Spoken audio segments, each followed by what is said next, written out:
사회보장연금은 은퇴자와 장애인, 그 가족 등 무려 7천만 명 이상의 미국인을 지원하는 중요한 제도입니다. 그러나 이러한 혜택을 신청하고 유지하는 과정에서 수천 달러의 손해를 입을 수 있는 흔한 실수 4가지에 관한 기사가 CBS 뉴스를 통해 보도되었습니다. 이러한 4가지 실수를 피하기 위해 알아두어야 할 내용에 대해 알려드리겠습니다. 첫째, 너무 이른 청구. 사회보장연금은 대부분의 사람들에게 62세부터 혜택을 받을 수 있도록 허용합니다.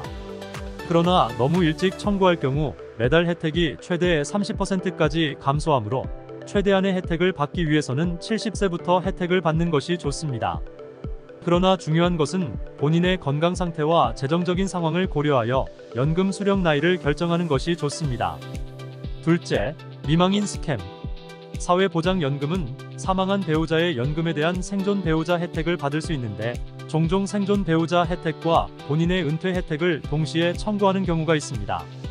다시 말하면 처음 연금 수령 당시 생존 배우자 혜택을 수령하다가 본인이 67세가 되어 본인의 은퇴연금을 수령할 때가 되면 일반적으로는 둘 중 수령액이 높은 연금을 받게 됩니다.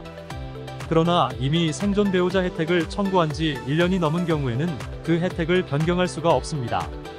그렇기 때문에 사망한 배우자로 인해 혜택을 받게 될 경우에는 추후에 받게 될 본인의 혜택을 산정한 후 더 큰 혜택을 놓치지 않도록 주의가 필요합니다. 셋째, 수입 테스트 스캠. 풀 리타이어먼트 에이지, 즉 67세 이전에 연금을 받기 시작한 경우 수입이 21,240불 이상이면 초과 수입 2불당 1불씩 연금에서 차감됩니다. 그래서 사람들이 이 조항을 우려하여 일을 할 수 있음에도 불구하고 하지 않게 됩니다.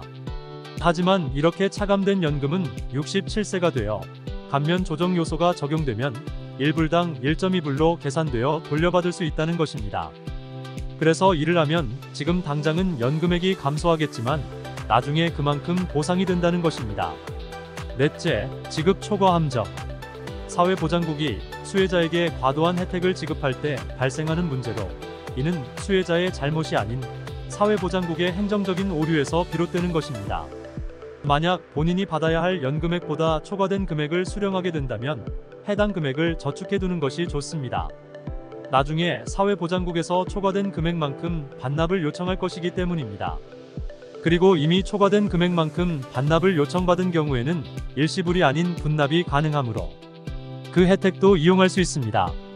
이러한 문제를 피하려면 정확한 정보를 기반으로 신청을 하고 자신의 상황에 맞게 최적의 결정을 내리는 것이 중요합니다.